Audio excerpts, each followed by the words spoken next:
Hello friends, मी प्राध्यापक doctor विनोद चिंते. मी आपल्यासमोर परत एकदा एक इंटरेस्टिंग एज्युकेशनल ट्युटोरियल घेऊन उपस्थित आहे. आज आपण या ट्युटोरियलमध्ये ट्रॅव्हल एजंट म्हणजेच पर्यटन अभिकर्ता यावरती चर्चा करणार आहोत. पर्यटन अभिकर्ता म्हणजे असा व्यक्ती जो पर्यटनाशी संबंधित ज्या काही पायाभूत सुविधा आहेत त्या सर्व पायाभूत सुविधा पुरवठादाराच्या वतीने पुरवण्याचं कार्य करत असतो. या ठिकाणी एक गोष्ट लक्षात येणं गरजेची आहे की जो अभिकर्ता आहे किंवा एजंट आहे तो उत्पादक नाही, सेवांचं तो उत्पादन करत नाही किंवा सेवा तो देण्याचं कामही करत नाही, फक्त प्रोव्हाइड करण्याचं काम करतो. म्हणजेच उपलब्ध असलेल्या सेवा पुरवणारा व्यक्ती किंवा जो पुरवठादार आहे त्या पुरवठादार व पर्यटक म्हणजेच ग्राहक यांच्यामधला तो समन्वयक दुवा म्हणून हा पर्यटन एजंट किंवा प्रवासी किंवा पर्यटन अभिकर्ता हा कार्य करत असलेला आपल्याला दिसतो. एकंदरीत पर्यटनाच्या बाबतीत पर्यटन अभिकर्त्याला अनन्यसाधारण असं महत्त्व आहे, कारण पर्यटनाची यश अपयशता ही प्रामुख्याने या पर्यटन अभिकर्त्यावर अवलंबून असते. कारण पर्यटन अभिकर्ता जर सक्षम असेल, त्याने पर्यटन कार्यक्रम व्यवस्थितपणे आखला असेल तरच आपला जे सहल आहे किंवा पर्यटन आहे ते यशस्वी होणार आहे. म्हणून अशा या महत्त्वाच्या घटकाविषयी आपण आज या ट्युटोरियलमध्ये चर्चा करणार आहोत. तर प्रामुख्याने ज्या पायाभूत सुविधा आहेत किंवा ज्या सुविधा आहेत किंवा सेवा सुविधाची आवश्यकता पर्यटन करत असताना आपल्याला हवी असते, त्या सर्व सेवा सुविधा पुरवण्याचं काम हा पर्यटन अभिकर्ता करत असलेला आपल्याला दिसून येतो. तर अशा पर्यटन अभिकर्ता हा तज्ज्ञ असू शकतो किंवा विशेष तज्ज्ञ देखील असू शकतो. आपण पाहतो की आजचे तरुण जे आहेत ते MBA इन टुरिझम यामध्ये करतात किंवा MBA स्पेशलायझेशन टुरिझममध्ये करतात आणि आपला पर्यटनाचा व्यवसाय देखील करत असलेला आपल्याला दिसून येतो. म्हणून असे जे की तरुण आहेत ते निश्चित स्वरूपातून पर्यटनामधले टुरिझममध्ये स्पेशलिस्ट असतात. म्हणूनच ते तज्ज्ञ असू शकतात, विशेषज्ञ असू शकतात. म्हणून त्यांच्या सेवा या पर्यटनासाठी खूप उपयुक्त ठरतात, पर्यटकासाठी उपयुक्त ठरतात. कारण त्यांनी आखून दिलेला प्लॅन आहे, रूपरेषा आहे, ती निश्चित स्वरूपातून यशस्वी होणारी असते. म्हणून अशा पर्यटन अभिकर्त्याविषयी आपल्याला चर्चा करण्यासाठी त्याची व्याख्या पाहणं गरजेची आहे. मी प्रामुख्याने ज्या व्याख्या आपल्यासमोर मांडत आहे ते भारतीय लेखकाने मांडलेले आहे. कारण बऱ्याच विषयामध्ये परकीयांचा किंवा परकीय जे विशेषज्ञ आहेत त्या तज्ज्ञांचा खूप मोठ्या स्वरूपातून अतिक्रमण झालेलं आहे असं माझं वैयक्तिक मत आहे. म्हणून मी प्राधान्य देतो की भारतीय जे काही लेखक आहेत, डोमेस्टिक जे रायटर आहेत त्यांना निश्चित स्वरूपातून आपण या ठिकाणी पाहणं गरजेचं आहे. म्हणून डोमेस्टिकचे जे काही लेखक आहेत अशांच्या देखील व्याख्या आपण पाहणं गरजेचं आहे. निश्चित स्वरूपातून कुणाच्या कार्याविषयी मी तर प्रश्नचिन्ह निर्माण करत नाही, तर सर्वांना संधी मिळावी. आपण भारतामध्ये राहतो, भारतीय लेखकांना देखील आपण महत्त्व देणं गरजेचं आहे, त्यांचे विचार देखील आपण जगासमोर नेणं गरजेचं आहे. म्हणून मी भारतीय लेखकांच्या व्याख्या प्रामुख्याने आपल्यासमोर मांडत आहे.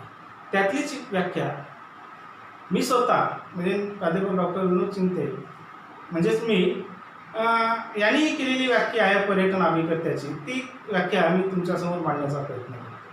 पर्यटन एजंट किंवा अभिकर्ता म्हणजे अशी व्यक्ती किंवा व्यक्ती संस्था होय की जी पर्यटकांना सेवा पुरवठादारांच्या वतीने पर्यटनाच्या सर्व सेवा सुविधा एकत्रितरित्या किंवा स्वतंत्ररित्या पुरवण्याचे कार्य करते. तर या व्याख्येमध्ये जसं मी मेन्शन केलेलं आहे, जसं अधोरेखित केलेलं आहे, पर्यटन अभिकर्ता हा पुरवठादार आणि जे पर्यटक आहेत यांच्यामध्ये निश्चित स्वरूपातून समन्वय साधण्याचं काम करतो. पुरवठादाराच्या वतीनं ज्या सेवा पुरवल्या जातात त्या सर्व सेवा या ठिकाणी पर्यटक अभिकर्ता हा ग्राहकापर्यंत म्हणजेच पर्यटकापर्यंत आणण्याचं किंवा त्यांना पुरवण्याचं कार्य करतो. तर अशा कोणत्या कोणत्या सुविधा आहेत, तर पर्यटनासंबंधी सेवा सुविधा कोणत्या आहेत, की तिकीट आहेत, आरक्षण आहे. मग प्रवासाचं साधन कोणतं का असत नाही, आपल्याला तिकीट काढणं गरजेचं असतं. बस तिकीट आहे, रेल्वे तिकीट आहे, विमान प्रवास करत असताना विमान प्रवासाचं तिकीट आहे. तर अशा आरक्षणाचं कार्य तो करत असतो. हॉटेल बुकिंग आहे, हॉटेल बुकिंगचं तो काम करत असतो. निवासाची व्यवस्था करत असतो, खानपानाची व्यवस्था करत असतो. आपल्याला मनोरंजन लागतं पर्यटनाला गेल्यानंतर, कारण आपण पर्यटनाला निश्चित स्वरूपातून पर्यटनाचे जे सहाय्यभूत घटक आहेत, म्हणजेच जी मौज मजा आहे किंवा गमती जमती आहेत पर्यटनामधल्या, त्या सर्व आपण अनुभवण्यासाठी जात असतो. म्हणून तिथले जे मनोरंजनाची साधनं आहेत, तिथल्या लोककला आहेत, त्या सर्व प्रोव्हाइड करण्याचं काम किंवा त्या आपल्यापर्यंत पोहोचती करण्याचं, म्हणजे पर्यटकापर्यंत पोहोचती करण्याचं काम पर्यटन अभिकर्ता हा प्रामुख्याने करत असलेला आपल्याला दिसतो. वाहन व्यवस्था आहे, पर्यटन करत असताना वेगवेगळ्या ठिकाणी आपल्याला प्रवास करावा लागतो, तर त्यासाठीची वाहन व्यवस्था आहे. पर्यटन मार्गदर्शकाची भूमिका महत्त्वाची ठरते. तर अशा मार्गदर्शकाचं कॉन्टॅक्ट करून, त्याला संपर्क साधून त्या मार्गदर्शकाची उपलब्धता करून देणं आहे. अशा एक ना अनेक कार्य पर्यटक या ठिकाणी अभिकर्त्याला करावी लागत असतात. आणि या सर्व सेवा सुविधा देणाऱ्या व्यक्तीला आपण काय म्हणलेलं आहे, पर्यटन अभिकर्ता असं संबोधलेलं आहे. त्यानंतर एक जनरल व्याख्या आपण पाहू, जी आपल्याकडे रूढ आहे किंवा आपल्याकडे प्रामुख्याने या व्याख्येला महत्त्व दिलं जातं. पर्यटन अभिकर्ता म्हणजे अशी व्यक्ती जी पर्यटकासाठी या व्याख्येमध्ये सर्वसमावेशकता आणण्याचं काम केलेलं आहे. तिकीट व्यवस्था, पासपोर्ट, विजा, प्रवास विमा इत्यादी कागदपत्रे तयार करण्यासाठी मदत करणे व पर्यटकासाठी निवास व्यवस्था, मनोरंजन व्यवस्था करणे व पर्यटनासंबंधी इतर सहाय्यभूत सुविधा पुरवणाऱ्या व्यक्तीला पर्यटक असं संबोधलेलं आहे. तर पर्यटन अभिकर्ता असं संबोधलेलं आहे.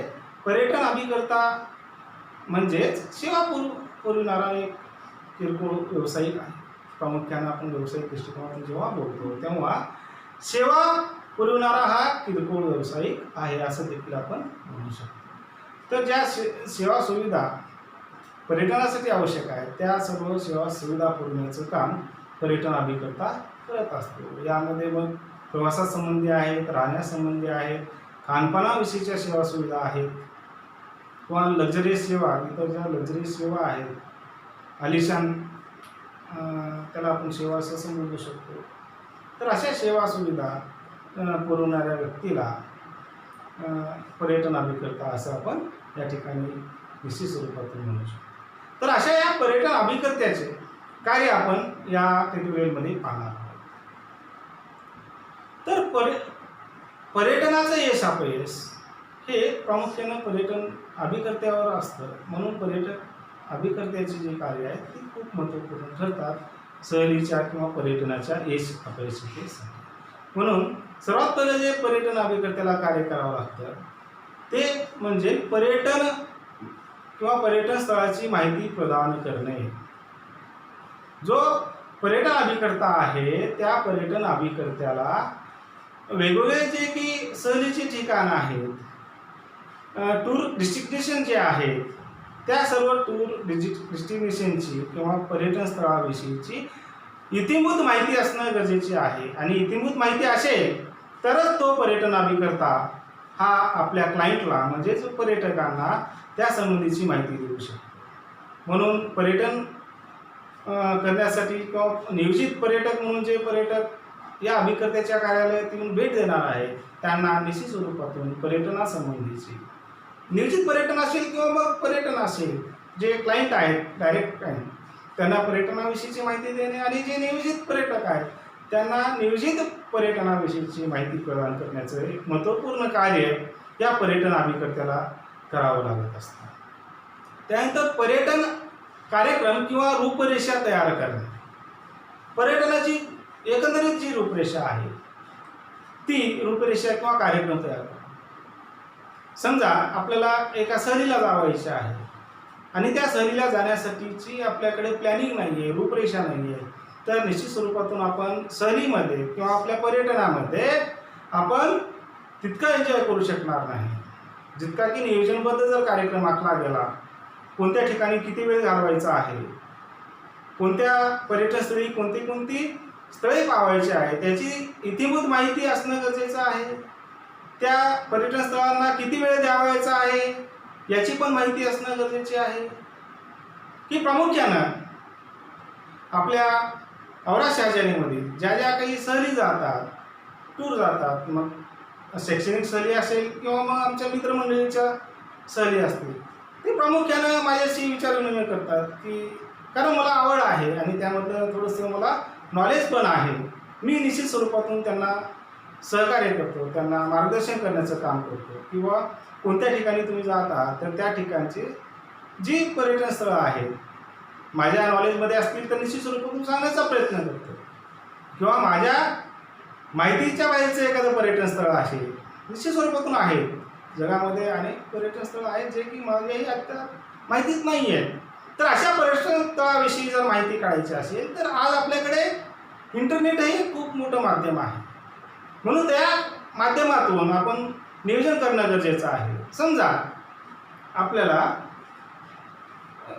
साताऱ्याला किंवा कोल्हापूर इथे आपण सहलीला जाणार आहोत, तर आपल्याला माहिती असणं गरजेचं आहे की कोल्हापूरला जाऊन कोणते कोणते पर्यटन स्थळं पाहणं गरजेचं आहे. कोल्हापूर प्रॉपर म्हणजे स्थळं तर आहेतच आहेत, जसं रंकाळा डॅम आहे, शाहू पॅलेस आहे, महालक्ष्मी मंदिर आहे. त्या बाजूलाच निश्चित स्वरूपातून एक आश्रम देखील आहे आणि त्या आश्रमामध्ये निश्चित स्वरूपातून ग्रामीण भाग ज्याचं रेखाटन करण्याचं काम केलेलं आहे. मठ, कनेरी मठ असं त्या ठिकाणाचं नाव आहे. तर त्या ठिकाणी सध्या तरी खूप मोठ्या स्वरूपातून डेव्हलपमेंट केलेली आहे आणि ती डेव्हलपमेंट सातत्याने आपण पहिल्या वेळेस आणि मी 3 ते 4 वेळेस तिथे व्हिजिट दिली, तर प्रत्येक वेळेस मला तिथं नवीन उपक्रम दिसून येतात. जसं 3D इफेक्ट आहे, 7D इफेक्ट देखील तिथं काही पिक्चरायझेशन केलेलं आहे. तर या सर्व गोष्टीची आपल्याला कल्पना असेल तर त्याच्या संबंधी आपण प्लॅनिंग करू शकतो. जसं कोल्हापूरला गेलेला आणि पन्हाळगड पाहून आलेला नाही आहे असं होऊन चालणार नाही. म्हणून त्या पर्यटन स्थळाविषयीची पूर्ण माहिती पर्यटन अभिकर्त्याला असणे गरजेचे आहे आणि त्या सर्व माहितीची त्याने पूर्ण आखणी करून नियोजन जे सहलीचं आहे, पर्यटनाचं आहे ते करणं गरजेचे आहे. म्हणून रूपरेषा तयार करणे, कार्यक्रम तयार करणे हे एक महत्त्वाचं कार्य पर्यटन अभिकर्त्याला करावं लागत असलेलं आपण पाहतो. त्यानंतर खर्चाचे अंदाज बांधणे. खर्च ज्या काही आहेत त्या खर्चाचा अंदाज बांधण्याचं काम पर्यटन अभिकर्त्याला करावं लागतं. नियोजित जी सहल आहे त्या नियोजित सहलीविषयी जे खर्च आहे त्या सर्व खर्चचा अंदाज बांधून की इस्टिमेटेड जे काही एक्सपेन्सेस आहेत, अंदाजित खर्च जे आहे त्याविषयीची माहिती पर्यटकांना देणं गरजेचं आहे. कारण सहल खूप चांगली आहे, पर्यटन हे कुणाला आवडत नाही जायला, पण निश्चित स्वरूपातून त्यासाठीचा वेळ आणि सर्वात महत्त्वाचं बजेट, पैसे असणं आवश्यक आहे. म्हणून पैसा हा महत्त्वाचा घटक आहे सहलीमध्ये किंवा जीवन आपलं व्यतीत करत असताना. म्हणून अशा खर्चाचा अंदाज बांधणे आणि कमीत कमी पैशामध्ये, वाजवी दरामध्ये मोठ्या प्रमाणात आपण जास्तीत जास्त सेवा पुरवण्याचं काम पर्यटक अभिकर्त्याला करावं लागत असतं. यानंतर आरक्षण करणे. जे आरक्षण आहे, तिकीट आरक्षण असणार आहे प्रामुख्यानं सहलीला जाण्यासाठीचं, ते आरक्षण या ठिकाणी पर्यटन अभिकर्त्याला करणं गरजेचं आहे. मग ई तिकिटिंग आता नवीन कन्सेप्ट आहे, ते आजच्या तरुणांना खूप सोयीची आहे. जे एज्ड आहे त्यांना ई तिकिटिंग किंवा ई रिझर्वेशन करणं जमत नाही, तर ई तिकिटिंग निश्चित स्वरूपातून आपल्याला माहिती असणं गरजेची आहे. ई तिकिटिंग कशी आहे, ई तिकिटिंग कशी करायची या संबंधीचं परिपूर्ण जर माहिती पाहिजे असेल तर माझं पुस्तक निश्चित स्वरूपातून तुम्ही रेफर करा. त्यामध्ये ई तिकिटिंग कशी काढायची, PNR म्हणजे काय, PNR स्टेटस कसं चेक करायचं, तिकीट कसं रद्द करायचं, त्यासाठीच्या तरतुदी काय आहे, विमान प्रवास करत असताना तिकीट कसे काढावायचे या संबंधीची परिपूर्ण माहिती मी माझ्या पुस्तकामध्ये देण्याचं काम केलेलं आहे. तर निश्चित स्वरूपातून तुम्ही ते पुस्तक पण वाचण्याचं काम करा. त्यानंतर हवाई तिकीट काढून देण्याचं काम पर्यटन अभिकर्त्याला करावं लागत असतं. जर आपल्याला प्रामुख्यानं आंतरराष्ट्रीय सहलीला जायचं असेल किंवा सध्या डोमेस्टिकमध्ये देखील तिकीट दर हे वाजवी आहेत हवाई वाहतुकीचे, त्या हवाई वाहतुकीचे निश्चित स्वरूपातून जर आपल्याला लाभ घ्यायचा असेल तर त्यासाठीची मदत पर्यटन अभिकर्ता हा करत असतो. त्यानंतर महत्त्वाचं कार्य पर्यटन अभिकर्त्याला करावं तर प्रवास विमा किंवा प्रवासी विमा काढणे किंवा उतरवणे. प्रवासातील अनिश्चितता आहे आणि त्या अनिश्चिततेवर मात करण्यासाठी किंवा त्या अनिश्चितता जी आहे त्याचं जे नुकसान आहे कॉम्पेन्सेशन मिळवण्यासाठी किंवा झालेलं आर्थिक नुकसान जे आहे त्या झालेल्या आर्थिक नुकसानाची झळ कमीत कमी कशी पोहोचेल यासाठीची तरतूद म्हणून प्रवासी विम्याला आपण पाहणं गरजेचं आहे. बऱ्याच वेळेस प्रवासामध्ये चोरी आहे, फसवणूक आहे किंवा बॅग चोरून घेऊन जाणं आहे, असे प्रकार घडत असतात. त्यापासून संरक्षण मिळवण्यासाठी पर्यटन विमा किंवा प्रवासी विमा महत्त्वपूर्ण ठरतो. त्याहूनही महत्त्वाचं जर सहली किंवा पर्यटन नियोजित पर्यटन जर कॅन्सल झालं तर त्यासंबंधीचं संरक्षण देखील मिळतं. काही सहलीमध्ये किंवा पर्यटन पॅकेजेसमध्ये की सहल जर रद्द झाली तर त्याचा परतावा मिळत नाही. अशा वेळेस पर्यटन करत असताना प्रवासी विमा जर आपण काढलेला असेल तर आता सध्या आपण कोविड-19च्या पॅन्डेमिक परिस्थितीतून जात आहोत, तर या परिस्थितीमध्ये सर्व सहली मागच्या मार्चपासून रद्द करण्यात आलेल्या आहेत. तर त्या सहलीला जर संरक्षण नसेल तर निश्चित स्वरूपातून आपले पैसे हे काही प्रमाणात वजा होऊन मिळण्याची शक्यता आहे किंवा काही सहलीमध्ये तर पैसे परत देण्याचं देखील अट नाही आहे. म्हणून अशा वेळेस आपले पैसे परत मिळावेत म्हणून प्रवासी विमा हा महत्त्वाचा आहे. तर असे वेगवेगळ्या कारणासाठी पर्यटन करत असताना प्रवासी विमा आपल्याला मदतीला येतो. म्हणून असा प्रवासी विमा काढण्यासाठी पर्यटन अभिकर्ता हा सातत्याने आपल्याला मदत करत असतो. चलन विनिमय करणे, करन्सी एक्सचेंज. आपल्याला परदेशागमन करायचं आहे, परदेशामध्ये जर जाऊन आपल्याला पर्यटन करायचं असेल तर त्यासाठीच आपल्याला जी करन्सी आहे ती करन्सी एक्सचेंज करून घ्यावी लागते. आणि करन्सी एक्सचेंज करणं हे तांत्रिक दृष्टिकोनातून किचकट काम आहे. त्यासाठीची जी मदत आहे ती मदत निश्चित स्वरूपातून आपल्याला पर्यटन अभिकर्ता करत असलेल्या दिसून. ज्या फॉर्मॅलिटीज आहेत त्या फॉर्मॅलिटीज पूर्ण करण्यासाठीची जी मदत आहे ती प्रामुख्याने पर्यटन अभिकर्ता करत असलेलं दिसून. त्यानंतर पर्यटन स्थळाविषयीची इतिमूत माहिती देणे. जे पर्यटन स्थळं आहेत त्या पर्यटन स्थळाची इतिमूत माहिती देण्याचं काम या पर्यटन अभिकर्त्याला करावं लागतं, मार्गदर्शन करावं लागतं की कोणत्या गटासाठीचं कोणतं पर्यटन स्थळ आहे, किती बजेटमध्ये आपल्याला पर्यटन करायचं असेल, कमी बजेटचे पर्यटन स्थळ वेगळे आहे, जास्त जर बजेट असेल तर त्याचे पर्यटन स्थळ वेगळे आहे. तर असे जे मार्गदर्शन आहे गट, वय, उत्पन्नाचे साधनं किंवा उत्पन्न गट पाहून पर्यटनाचे स्थळ ठरवले जातात. पैसा खर्च करण्याची इच्छा यावरून पर्यटन स्थळे ठरवली जातात.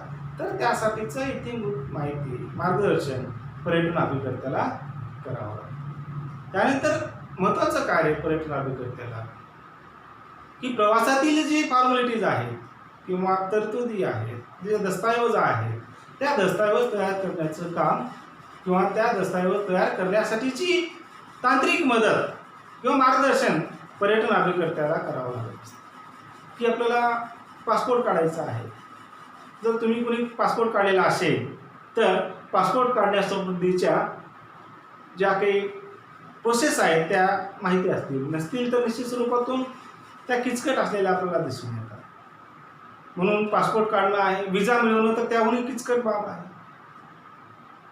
पण ते कठीण नाही आहे, आपण मिळवू शकतो. पण त्यासाठीचं नॉलेज आपल्याकडे नसेल, पहिल्यांदाच आपण परदेशागमन करत आहोत, तर त्यासाठीचं जे तांत्रिक ज्ञान आपल्याला नसतं किंवा त्या संबंधीची एक मनामध्ये भीती असते, तर ती भीती दूर करण्यासाठीचं काम पर्यटन अभिकर्ता करत असलेलं दिसून येते.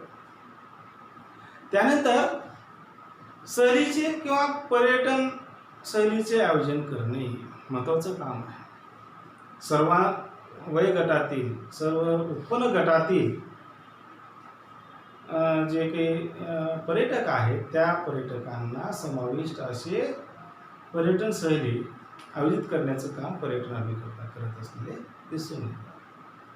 की प्रामुख्याने आपल्याला दिसून येतं की महिला स्पेशल किंवा महिलांची विशेष टूर प्रामुख्याने विना वर्ल्ड ही पर्यटन एजन्सी काढत असलेली आपल्याला दिसून येतं. आपण पेपरमध्ये वाचतो आणि त्या टूरला प्रामुख्यानं की भरभरून प्रतिसाद मिळत असलेला दिसून येतो. तर ते विशेष टूर आहे, लक्षात घ्या, फक्त महिलांसाठी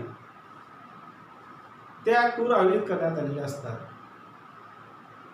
आणि त्या टूर या यशस्वी झालेल्या पण दिसून येतात. मग अशा सहलींचं आयोजन करून की जे वयोवृद्ध व्यक्ती आहेत अशासाठी चारधाम यात्रा काढली जाते. चौधरीच्या यात्रा कंपनी आहे, ती यात्रा कंपनी आपल्याकडे प्रामुख्याने अशा पर्यटन सहलीचं आयोजन करत असते.